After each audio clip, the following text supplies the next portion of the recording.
Ya baik, selamat datang di UT Talk Jambi, podcast caleg terkini bersama saya Asli Riyadi. Pada kesempatan kali ini kita akan mengenal lebih dekat calon legislatif di Provinsi Jambi agar bisa mengulas lebih jauh dan lebih dalam secara teknis apa visinya, apa programnya, dan mungkin bisa untuk Sobat UT Jambi sebagai referensi kira-kira ini pas nggak, ini sesuai nggak sama halnya dengan yang episode-episode sebelumnya.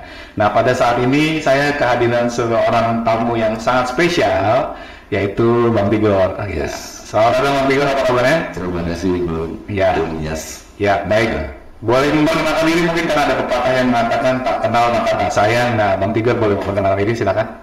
Baik, selamat sore teman-teman sekalian.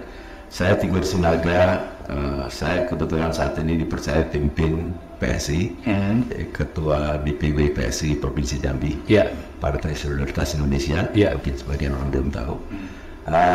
Saya asli putra daerah, lahir di Jambi, kemudian saya sekolah di Jambi sampai SMA, kemudian saya tamat SMA, saya kuliah di Bandung, di ITB, saya ngambil jurusan arsitektur. Setelah itu mungkin saya lebih banyak berkiprah di aktivis perumahan rakyat. Mimpi saya semakin banyak orang di Indonesia ini punya rumah yang sehat, dengan murah dan gampang buat dipersuyut. Ya, karena rumah itu salah satu tempat pertama kali kita menyampaikan cinta. Kemudian kita menubuhkan cikal penerus bangsa ini di situ.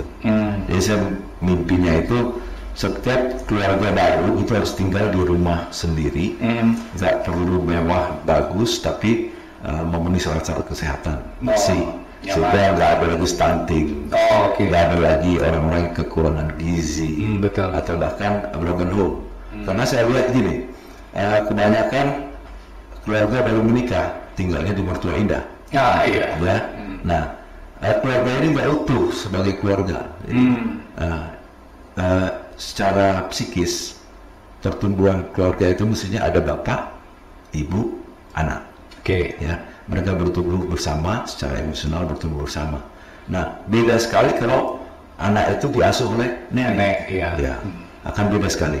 Saya mengalami itu. Jadi, saya pikir perlu setiap keluarga yang baru menikah itu punya rumah secara mandiri yang sehat. Itu pemikiran kita.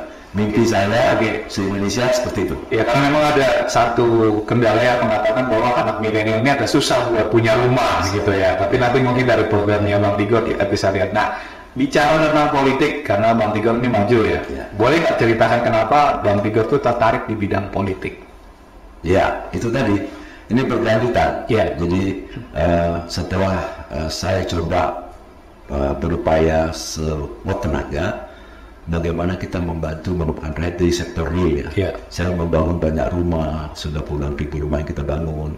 Tapi itu pun nggak akan membantu kebutuhan masyarakat banyak. Indonesia saat ini butuh, kalau sekarang sekitar 400.000-an rumah baru per tahun dari pertumbuhan penduduk yang timbul. Belum lagi pemenuhan angka backlog. Angka backlog itu angka-angka tunggakan lah yang belum terpenuhi selama ini, kekurangan. Ya, nah ini menjadi kendala sendiri, masalah kita sendiri. Nah, bagaimana orang-orang ini, teman-teman kita ini bisa dapat rumah lebih baik? Itu kira-kira. Nah, itu baru bisa dilakukan ketika kita masuk ke politik. Dengan politik kita buat kebijakan sehingga semakin banyak orang bisa menikmati fasilitas yang disediakan negara ini, pemerintah maupun sumber daya alam yang memberikan dukungan untuk itu. Itu kira-kira. Jadi perlu memang teman-teman masuk ke politik. Saya berpikir karena kita perlu mewarnai kebijakan-kebijakan pemerintah yang memang menguntungkan orang banyak. Itu politik. Ya, melalui kebijakan dari undang-undang dan sebagainya. Nah, bicara ketika ingin maju nih Bang Tigor. Kan pasti ada perjalanan dan prosesnya ya. Kalau di internal PSI mungkin boleh diceritakan persyaratan, cara, atau bagaimana. Misalnya ada teman-teman Sobat UT Jambi, dia berminat bergabung di PSI, dia mau maju sebagai politikus segala macam. Prosedurnya itu seperti apa kira-kira Bang? mungkin sama dengan partai lain. Cuma yang membedakan ini jelas PSI ini partai gagasan. Oke. Ya, tentu orang-orang yang ingin melampiaskan gagasannya di serap masyarakat, itulah yang mungkin mempunyai tempat baik di PSI. Kalau persyaratan masuk PSI nggak ada persyaratan lah. Ya. Oh gitu. Siapapun bisa, asal satu. Ini agak unik. Apa tuh? Tidak narkoba. Oke. Ya. Kemudian bukan koruptor. Oke. Ya. Dan ketiga, kalau dia sudah berkeluarga, tidak KDRT. Ya, ini unik. Saya pernah tanya banyak teman-teman, kenapa KDRT? Menurut penelitian, orang yang melakukan KDRT itu emosinya nggak stabil. Oke. Ya, sulit mengendalikan diri. Bagaimana dia kalau dulu yang anggota dewan, kalau mereka emosinya nggak stabil, ya bisa marah-marah nanti di setiap kali sidang kan. Nah itu kira-kira gambaran gitu lah. Okay. Nah, di luar itu semua saya pikir syarat-syarat lain, ya latar belakang pendidikan, mungkin semakin memudahkan, semakin tinggi pendidikan orang, semakin banyak pengetahuan, semakin memudahkan mereka masuk di lingkungan PSI. PSI itu partai gagasan. Jadi gagasan-gagasan itu yang kita jual untuk merebut hati rakyat, ya, bukan istilahnya bukan partai sembako. Oke. Jadi kita partai bebas ya. Mungkin jelas itu dari itu. Nah, biasanya kalau misalkan untuk teman-teman yang baru bergabung, apakah dia ada semacam training, sekolah politik, ideologi dan sebagainya di PSI itu seperti kira-kira gimana? Ya pasti lah. Jadi ada proses pendidikan, kemudian sekarang teman-teman sangat diuntungkan lah ya dengan teknologi kita bisa sekolah politik, sekolah kader dengan online ya. Kita punya sistem sekolah online itu rata-rata setahun 3 kali dia ada sekolah online, pengenalan politik, pengenalan partai melalui online. Ini membantu sekali lah. Jadi saya pikir sih proses pembelajaran ini berjalan dengan cepat lah di PSI. Ya gitu. Jadi sama seperti UT online juga. Memang untuk menjadi seorang yang lebih paham ya butuh ada training, pelatihan, pendidikannya, edukasi itu. Ketika dia sudah siap, baru dia bisa didorong dan diberikan tugas sebagai partai untuk maju. Ya. Kalau proses rekrutmen dan ketika mau pencalekan segala macam, dia filter pemilihannya itu seperti apa Pak dari PSI?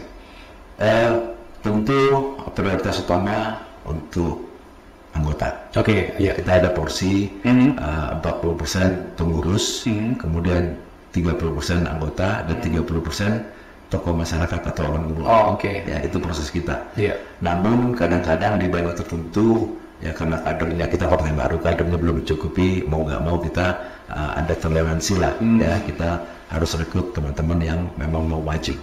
Nah, kalau sekarang kondisi sekarang momentum kita lagi bagus, image tentang PSI bagus banget dengan karena ada Kaisang efek ya. Nah ini jauh lebih gampang gitu cari anggota. Kayak dulu ya kita agak kerepotan lah ya, kita harus memperkenalkan satu persatu. Nah walaupun PSI terkenal dengan partai anak muda. Nah saya agak kaget juga ternyata yang masuk ke PSI selain anak muda banyak mereka yang mau menjelang pensiun. Oh iya. Ya, kenapa? Ternyata mereka yang mau pensiun ini masih ada gagasan-gagasan, ide-ide yang belum terlampiaskan. Justru saya harus fasilitasi ini. Jadi semangat mereka itu tinggi. Nah, saya katakan tadi bahwa yang masuk ke PSI ini rata-rata anak muda dan mereka yang baru mau pensiun. Anak muda ini cuma kayak semangat. Ya, mungkin miskin pengalaman. Oke, kita training tadi kan, bisa online, bisa ini. Dan miskin harta gua, kan? Jadi kebayang juga. Nah, beda dengan yang pensiun. Pensiunnya dia sudah punya duit, ya punya pengalaman, semangatnya tinggi untuk membuktikan kepimpinan yang lama bahwa gua ini masih bisa berkarya lebih, ya kan? Ada satu PNS di Kerinci, dia bilang, Bang, saya ini selama PNS jadi subordinat. Kenapa? Saya masuk PNS.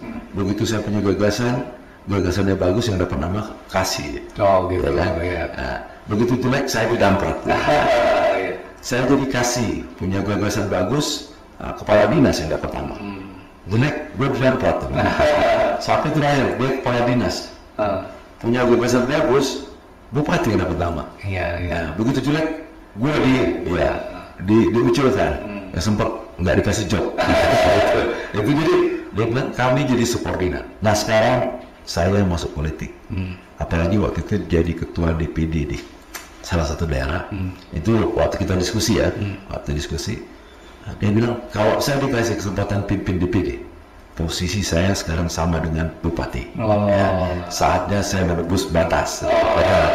Ini unik ini, satu ketua DPD kita ini. Saya langsung salam, Anda ketua DPD. Nah, itu kita seleksi ada tiga wawancara ya. Karena memang ini yang memang kita butuhkan, orang-orang yang berani menembus batas. Ya, kembali lagi tadi, anak-anak muda tentu kendalanya belum punya pengalaman, oke kita bisa training, kemudian belum punya miskin harta. Nah, miskin harta juga kendala buat kita. Tapi kita lakukan bagaimana PSI menciptakan dewan kos politik. Ini juga bicara nanti panjang. Dewan kos politik ini perlu kita lakukan karena kalau kita ikutin kondisi sekarang harus dengan biaya tinggi. Saya pikir inilah sumber korupsi yang sebenarnya. Justru itu yang dari modal itu terjadi. Karena itu akan beruntun kan. Betul. Ya, jadi saya katakan ke teman-teman kalian, saya senang nggak punya pengalaman. Oke, kita belajar, kita sharing dengan yang punya pengalaman. Kalau nggak punya harta, kita ciptakan lokus politik. Nah, kalau kalian nggak punya semangat, lu mati aja. Iya. Yang penting masih ada semangat, bisa buka jalan semuanya. Iya. Itu. Nah, bicara maju itu kan pasti kita punya support system nih Bang. Support system itu kan bisa dari keluarga. Ketika memutuskan maju di kancah politik, keluarga gimana tuh Bang kira-kira? Saya? Iya. Ya gimana ya? Waktu itu lucu aja. Kalau dibilang mau masuk politik ya, karena saya aktivis juga pengusaha properti kan. Kita bangun rumah rakyat. Ya. Aktivisnya di situ bagaimana kita bikin rumah murah, rumah baik berkualitas, cepat dan mudah diserap masyarakat. Nah begitu saya masuk politik, tentu keluarga bertanya apa motifnya apa. Saya ceritain gini dan ternyata responnya bagus lah. Kemudian saya merasa walaupun waktu itu ya ngapain ngabisin duit di politik kan itu kan saya muncul kan. Saya yakini keluarga, anak dan istri bahwa politik ini salah satu jalan. Kalau istilah Kaisang sekarang jalan ninja. Itu istilah Kaisang. Dulu saya pikir ini jalan kita, jalan pintas kita untuk melayani masyarakat lebih baik. Kira-kira begitu kan pikiran saya dulu. Kita masuk politik, ternyata politik ini dengan 1000 macam persoalan dalamnya kita harus hadapi lah. Gitu. Artinya keluarga juga support ya. Nah, Bang Tigor ini maju nih, pasti punya program dong, yang unggulan yang nanti bikin Sobat Tutur Jambi dan teman-teman yang lain itu menjadi satu pilihan. Kira-kira program-program yang Bang Tigor tawarkan itu ke masyarakat khusus Provinsi Jambi ini apa? Saya balik dulu sebenarnya ke programnya PSI. PSI itu satu, kita memperjuangkan kesetaraan. Ya, kesetaraan ini kunci segalanya. Yang dimaksud kesetaraan ini, saya rumus sekali. Semua orang punya kesempatan pendidikan yang sama. Ya, contoh, saya selalu katakan di Sungai Bahar, anak SD yang sekolah itu belum mendapatkan kesempatan yang sama dengan anak di kota.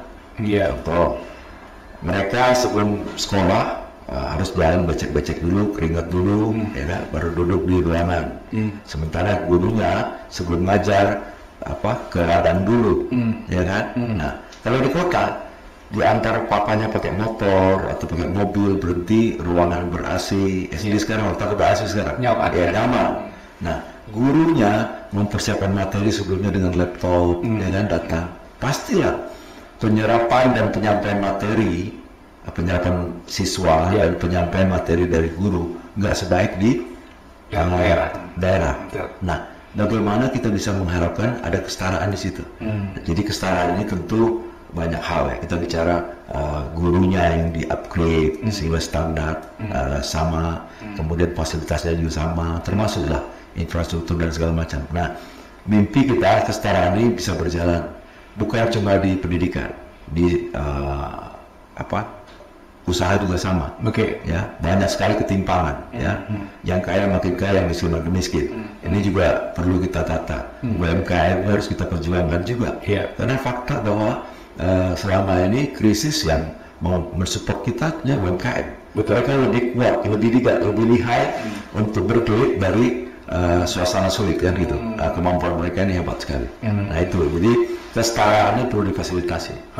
Kalau misalnya kesetaraan antara pengusaha besar untuk mudah dapat akses permodalan sama dengan UMKM, saya pikir kita akan maju, kita akan kuat.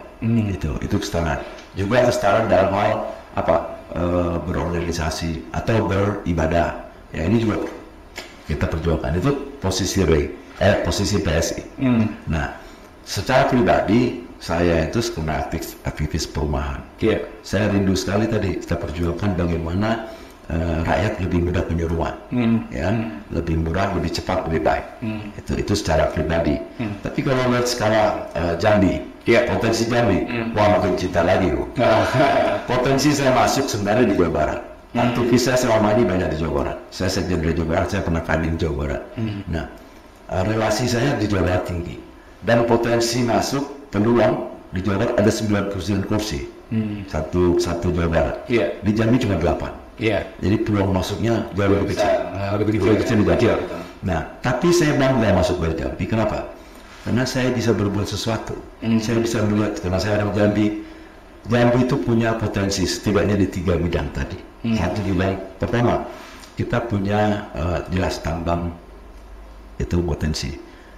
Sedikit sekali orang tahu kalau kita punya emas lebih besar dari Newmont di sekitar Gunung Kerinci dalam bentuk amalgama. Amalgama itu emas yang larut dalam air raksa. Kan? Nah selama ini nggak dikelola karena memang belum ada teknologi.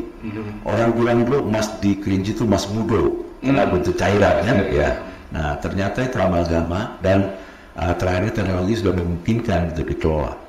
Inggris dapat, makanya waktu itu beberapa kali Pak SBY nginep di Jambi untuk menggarap itu ya. Nah kalau kita sebagai orang Jambi nggak ngerti ini, nggak ikut ngawasi, kita jadi penonton. Itu saya pikir.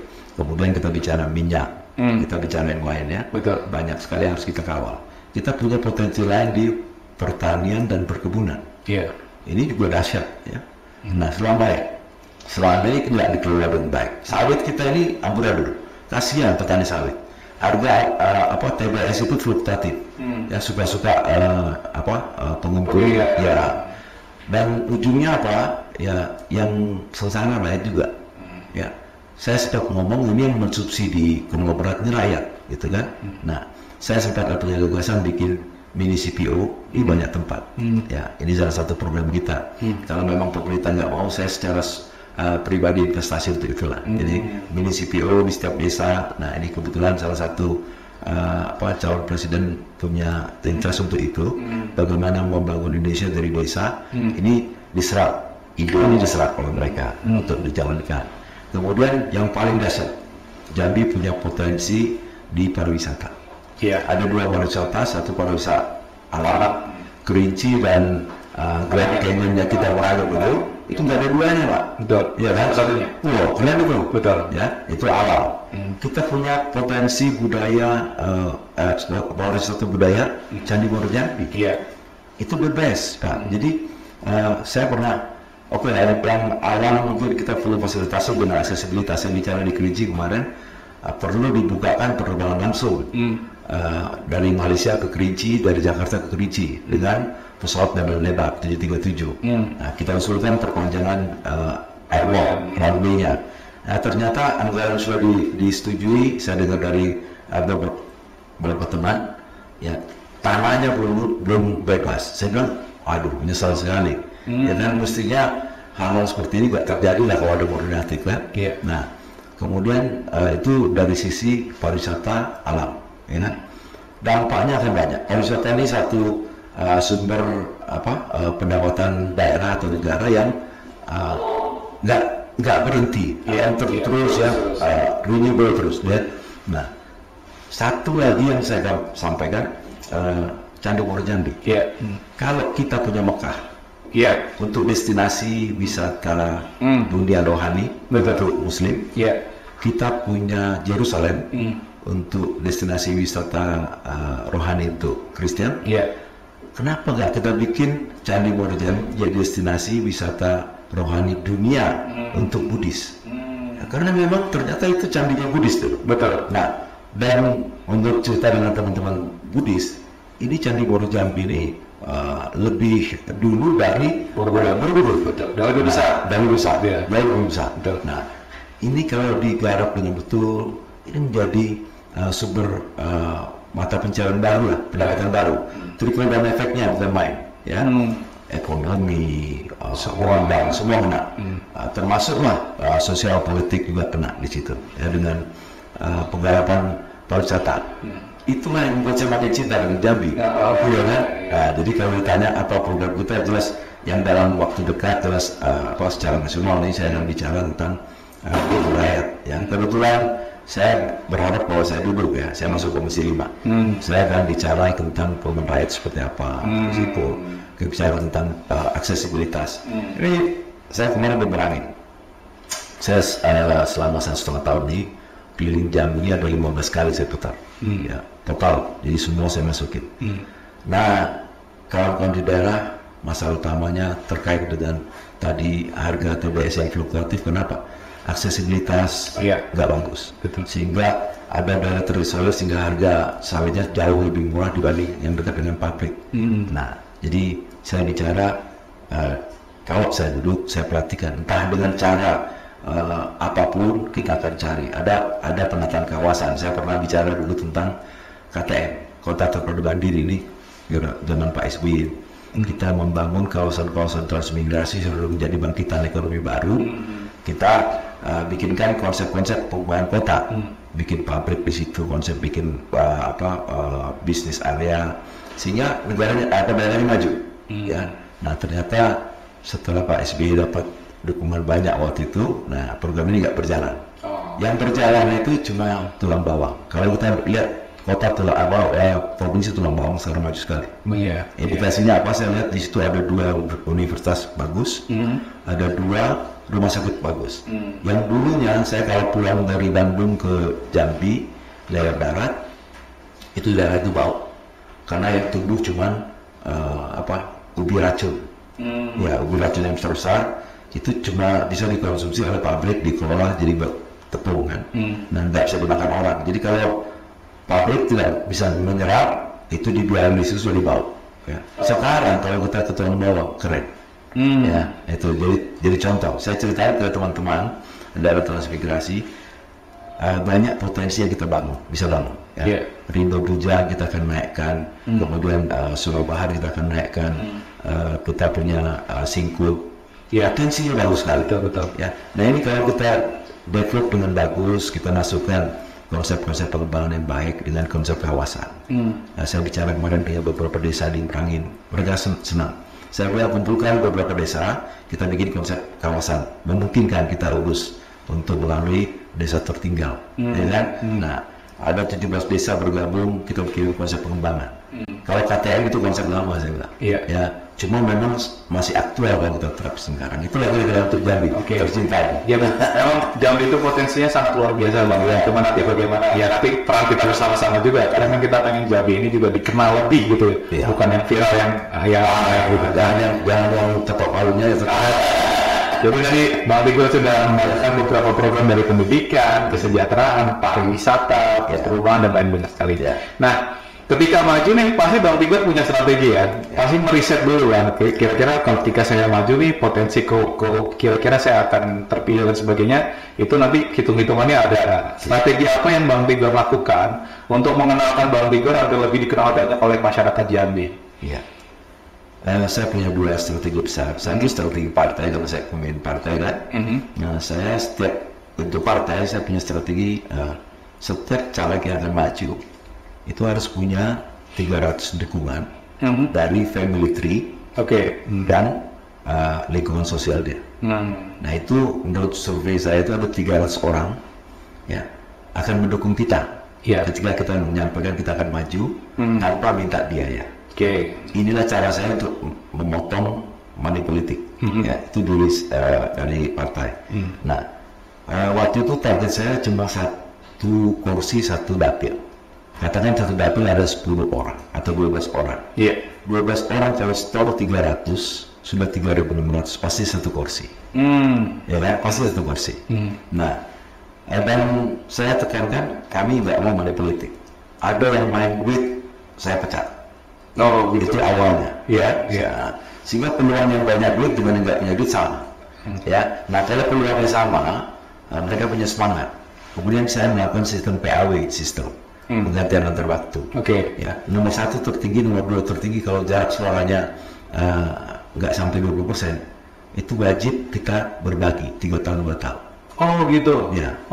Nah, karena ini banyak pertimbangan. Saya berdebat dengan kawan-kawan. Ternyata begitu kita bahas ini bagus sekali. Kenapa? Di sisi persaingan mereka nggak saling gotok-gotokan.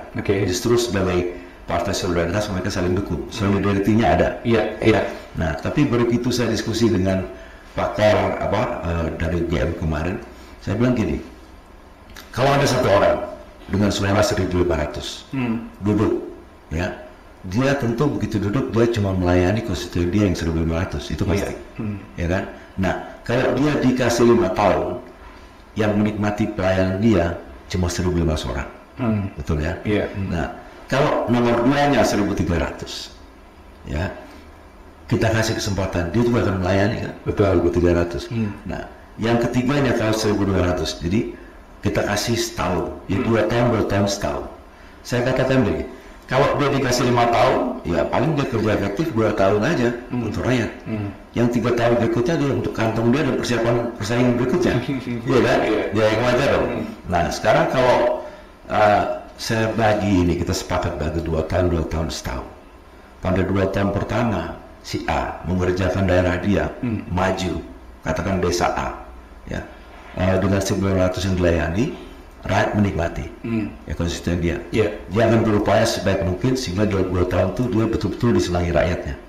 Ya, nah, yang pemenang keduanya dapat 2 tahun berikutnya melakukan hal yang sama. Begitu pula yang ketiga, mereka berlomba-lomba berbuat terbaik. Bayangkan selama 1 periode pemerintahan ini ada 1,5 ada 4.000 kurang 5.000 orang yang menikmati kemajuan akibat pelayanan baik dari anggota dewan tadi. Bandingkan dengan yang 1.500 selama 5 tahun. Ya kan, ini efek dari yang saya lakukan dengan PAW sistem. Nah, ini ternyata buat teman-teman bagus karena PAW dia nggak lagi saling berantem. Yang selama ini kita lihat tahun 1 dapil partai justru berantem. Nah sekarang mereka saling dukung.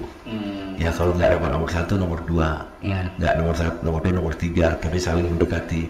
Nah fenomena mati mesin saya atasi itu. Itu. Jadi fenomena mati mesin itu saya lihat di Jambi, di Indonesia, Batak, kalau dalam 1 dapil ada 2 atau 3 orang yang sudah tinggi suaranya, yang lain mati mesin.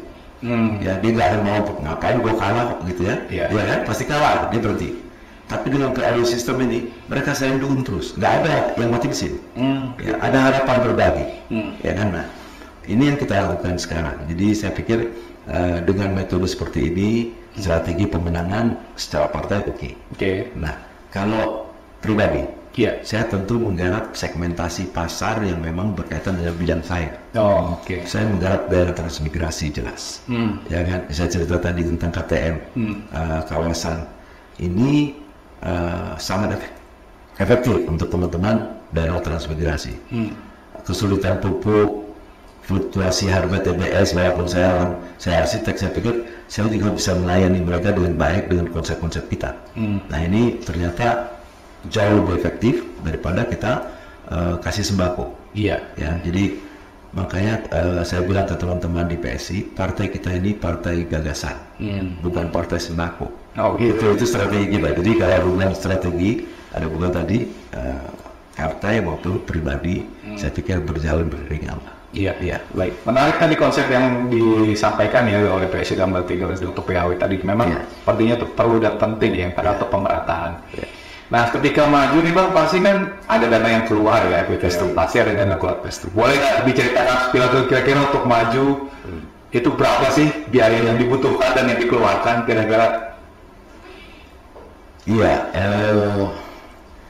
rata-rata sekarang untuk DPR RI yang saya dengar nih, katanya miliar. Tapi saya pikir sih itu kalau kita beli suara. Ya, kalau kita jalani dengan tadi kita dengan gagasan konsep ide dan kita saya sudah kerja sejak 1 tahun lalu ya.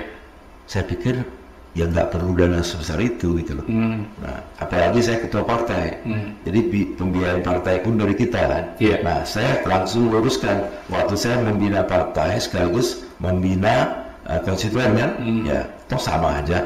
Ya, cuma disebarnya nggak panjang. Kalau kita mencarikan mungkin 6 bulan terakhir kita jor-jorannya. Nah, karena dengan pembinaan partai selama 1,5 tahun itu udah mulai jalan, sehingga saya pikir sih jelas pembiayaan ada dong, tapi nggak seperti yang dibilang itu DPR harus sekian puluh miliar, enggak. Itu bagian dari money politik itu. Kalau yang saya bilang, kalau harus sampai sekian miliar, puluhan miliar, kapan kembalinya tuh gitu? Iya betul. Ya kan? Pasti enggak lah. Terlalu bodoh kawan-kawan. Jadi entry barrier masuk politik kan itu. Ekonomi biaya tinggi. Sekarang kabupaten kota saya dengar kalau nggak ada 600 sampai 1 miliar nggak akan duduk. Ya, saya bilang kalau ada orang harus ngabisin 600 juta atau 1 miliar, kapan kembalinya? Gaji mereka itu sekitar 30-35 juta sebulan. Ya, kecuali ada Anda melakukan koruptif ya baru bisa balik. Nggak balik.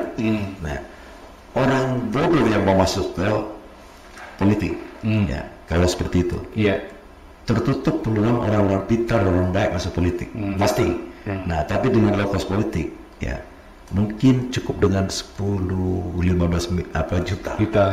Cukup cover ya. Nah, itu pun sudah besar. Ada bahkan caleg yang nanti saya tunjukin itu dia 5 juta pun nggak punya duit ya. Tapi kerjanya bukan main. Nah, potensi ya dia tandem sama kita. Kita buatkan baliho dia. Nah, dia bekerja ya mau pertemuan dia datang sama kita. Memang hampir tanpa keluar biaya dia, ya kan? Nah, tapi semangatnya bukan main. Nah, gagasan ini bagus juga. Jadi, saya pengen menunjukkan ke masyarakat, ke teman-teman bahwa dengan lokus politik kita mematahkan entry barrier ke politik ini untuk anak-anak muda, untuk orang-orang pintar, untuk orang yang cerdas, ya, orang-orang baik. Tanpa itu, ya kita tidak akan berubah. Karena sumber masalah korupsi di Indonesia adalah dari pemilihan legislatif. Itu awalnya. Legislatif keluar biaya besar, biaya pengendalian. Nah, ketika bupati mau pakai kursi mereka, ya harus bayar mahal. Bupati harus mengendalikan lagi. Nah, kalau dengan gaji ya nggak akan cukup kalau nggak korupsi. Itu ada berputar terus sehingga korupsi makin subur. Nah, gagasan kami di PSI kami mematahkan itu dengan lokus politik. Nah, kita mulai dengan penciptaan orang-orang legislatif dengan biaya murah. Sehingga begitu dia duduk itu dia nggak mikirin bagaimana dia bayar utang, ya dia langsung kerja ke depan program. Itu yang di PSI kita terapkan. Mudah-mudahan ini semua tahun ini akan bisa terrealisasi.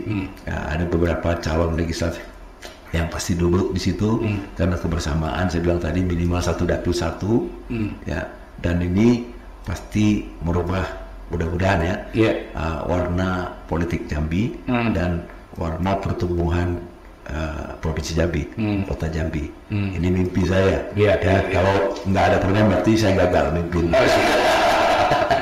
Nah, jika nanti Bang Tigor terpilih, ya mudah-mudahan kita doakan semoga terpilih. Nah, apa yang Bang Tigor pertama kali lakukan? Itu yang pertama. Yang kedua, ada nggak nanti dampaknya ke pendidikan, khususnya untuk pendidikan tinggi? Kira-kira gimana, Bang? Tentu kalau terpilih pertama yang bersyukur saya, ya kan? Saya bersyukur, saya bilang terima kasih kepada semua yang konstituen, semua masyarakat Jambi, itu pertama.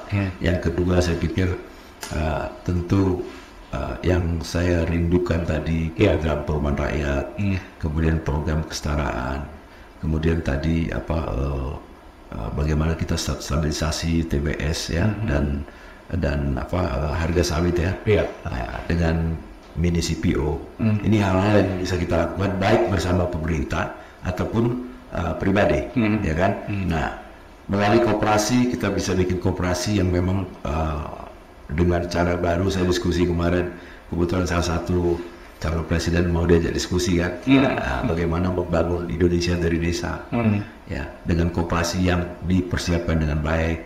Ya, koperasi ternyata baik sekali kalau kita garap dengan baik. Koperasinya nanti mendukung pergerakan atau usaha mini CPO yang kita buat di setiap desa. Ya, itu akan berputar karena CPO ini bisa ada 47 ekonomi turutan, bisnis turutan di situ. Nah, itu akan membangkitkan ekonomi desa. Nah, kalau ekonomi desa bagus, tentu orang nggak akan lagi ke kota. Hutan uang di desa bagus, orang pasti cenderung ke desa. Nah, migrasi terkurangi, polusi di pusat kota. Ini beruntung lah. Betul. Nah, mimpi saya pertama saya lakukan pasti yang berkaitan dengan perumahan rakyat dan tadi penataan harga sawit tadi dengan membangun mini CPO di beberapa tempat. Ya, kalau syukur kalau memang program itu bisa nyantol dengan presiden terpilih, ya kita masukkan. Kalau enggak ya mungkin secara pribadi, karena investasi untuk mini CPO itu nggak tinggi ternyata. Oh gitu. Cukup 4-5 miliar kok. Nah, tapi dampaknya kan bukan main. Luar biasa ya. Keuntungannya pun bagus. Secara ekonomi buat pribadi saya mau investasi itu. Itulah kira-kira Bang. Jadi saya pikir mimpi ini benar-benar diridhoi Tuhan, kita bisa jalan untuk Jambi. Jambi tercipta. Kalau untuk pendidikan ada sekretarinya? Untuk pendidikan saya pikir kesetaraan itu. Saya punya anak dua. Dua-duanya itu dapat fasilitas yang sangat baik. Ya, anak saya pertama Joshua itu tamat SMP, dapat beasiswa full dari ASEAN Scholarship pemerintah Singapura. SMP, SMA yang situ, kemudian kuliahnya di NTU, semua full board. Jadi tamat NTU dia selesai bagus. Kebetulan ya saya bersyukur anak saya cerdas ya, dapat cum laude, dapat masuk. Kok enak banget gitu loh. Ya, dulu saya takut menikah, lantaran orang bilang kalau pengen anaknya sukses, kalau pengen keluarga sukses, kau minimal punya 1 miliar satu anak. Dulu punya 10 juta juga ada gitu ya. Nah, yang kedua juga sama. Yang kedua Kevin itu tadinya mau ikut Andamnya juga di Singapura, saya larang. Lu masuk di Bandung aja. Nah, ambil akselerasi SMA 2 tahun. Masuk ITB 3 tahun percepatan tanpa tes, kemudian waktu ini 3 tahun dia selesai cum laude. Nah, kalau misalkan semua orang, semua anak di Jambi ini dapat fasilitas seperti itu, keren kan? Jambinya hebat sekali. Nah, kenyataan kemarin saya diskusi dengan teman-teman di salah satu universitas kita lah. Aku prihatin. Ya, waktu ada talk show kita di TV, ada pertanyaan anak yang ikut ya, mahasiswa. Mon, kayaknya bonus demografi di Jambi gak akan tercapai. Kenapa? Semua orang main nomor dulu. Main apa istilahnya? Itu nggak ada hubungannya, saya bilang. Bonus demografi itu adalah kondisi di mana saya bilang angka produktivitas dari masyarakat kita itu lebih baik daripada angka yang kita harus beban rutin. Jadi 100% angka produktif cuma mikro beban 62 besok. Itu puncaknya 2037 tentunya kalau bonus demografi kita. Nah, Cina menggarap bonus demografi 30 tahun saya bilang. Dulu saya waktu studi tentang perubahan rakyat ke Cina, saya ketawa. Ini Cina ngapain nih? Gurun pada bikin perkebunan. Ya kan, padahal masih banyak tanah lain. Bikin tol kok sebanyak itu. Ternyata mereka mempersiapkan bonus demografi 30 tahun kemudian. 2017 Cina pada puncak demografi. 2015 mereka sudah siap. Mereka siap dengan lapangan pekerjaan, mereka siap dengan teknologi, sehingga pada saat puncak bonus demografi, mereka bisa menikmati. Itu yang saya bilang. Nah, ternyata mahasiswa kita, tanda kutip ya, nggak ngerti itu apa demografi, bonus demografi, nggak ngerti. Sedih sekali ya. Nah, ini kalau bisa kita masukkan dengan banyak cara lah, mungkin dengan program seperti ini. Nah kemudian saya rindu juga. Kalau saya duduk, saya akan bikinkan program beasiswa pribadi nih. Selain memang kita dorong pemerintah pusat akan dorong Jambi. Karena potensi Jambi tinggi sekali. Betul. Ya, saya gini-gini juga punya anak asuh. Kenapa? Ya saya merasa gini, anak saya dapat beasiswa. Ya kan? Betul. Nah, apa salahnya? Saya memberikan juga, berbagi sama yang lain kan. Uang saya justru di dua anak saya ini, uang saya nggak laku.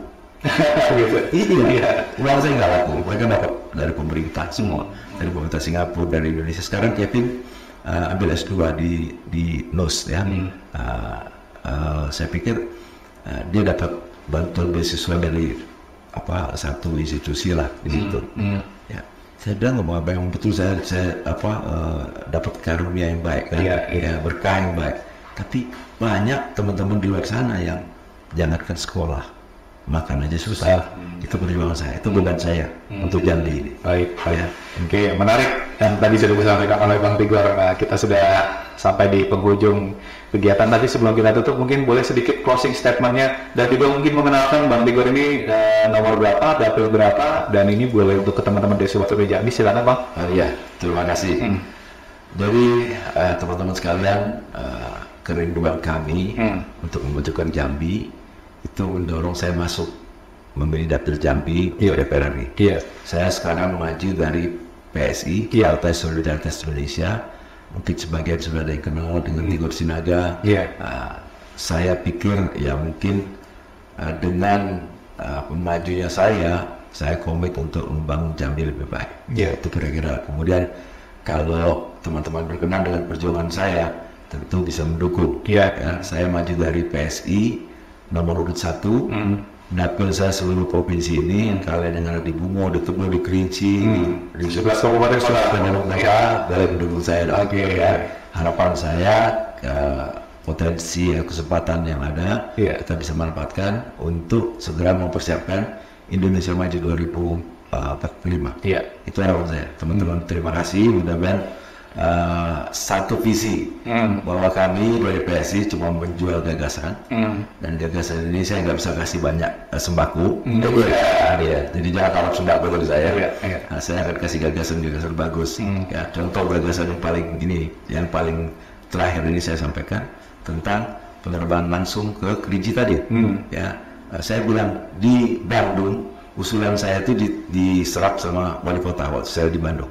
Saya usulkan penerbangan langsung dari Malaysia ke Bandung. Diketahui orang waktu itu. Dia bilang, Tigor lebih baik terbang ke Jakarta, ke Cengkareng, nanti dari Cengkareng bawa mobil ke Bandung. Banyak pariwisata di situ. Sebenarnya beda.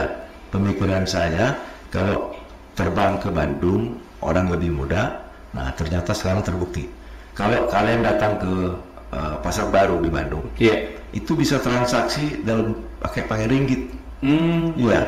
Kemudian kalau kita ke airport, itu wanginya bukan wangi masakan Sunda, itu wanginya kari.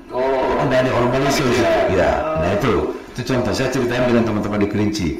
Waktu wali kota dan Bupati Kerinci pernah ketemu di Bandung, saya ceritain.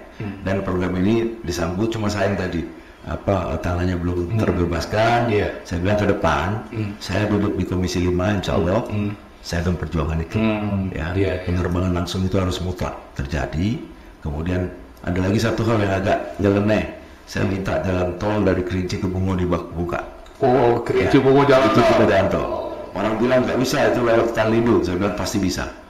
Hutan lindungnya pun nggak dilindungi kok. Saya minta gini, hutan lindung cuma saya minta titik aja. Tol cuma titik untuk pondasi tol, tol layangnya. Saya pikir nggak ada yang rugi di situ, nggak ada yang terganggu lah. Tapi akses terjadi. Kalau itu terjadi, Kerinci akan terbuka. Kerinci akan maju, Indonesia akan maju. Kita bisa explore sama-sama. Semua menikmati, bukan cuma masyarakat Kerinci, masyarakat lain pun sama. Itu mimpi saya. Betul.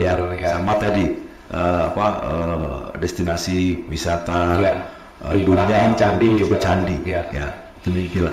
Baik. Memang Kerinci itu kan sekepal tanah surga ya. Nah, itu kan kalau misalkan orang aksesnya gampang, mudah, lebih baik lagi ya. Semoga tadi yang Bang Tigor sudah impikan, kita citakan itu bisa terwujud ketika nanti sudah duduk di anggota dewan. Baik, demikian Bang Tigor, terima kasih banyak atas kesempatan waktu dan diskusinya.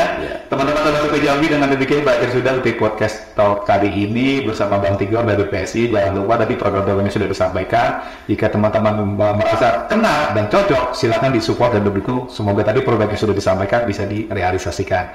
Itu saja dari saya pamit undur diri. Sampai jumpa pada episode Talk Jambi berikutnya. Assalamualaikum warahmatullahi wabarakatuh. Waalaikumsalam.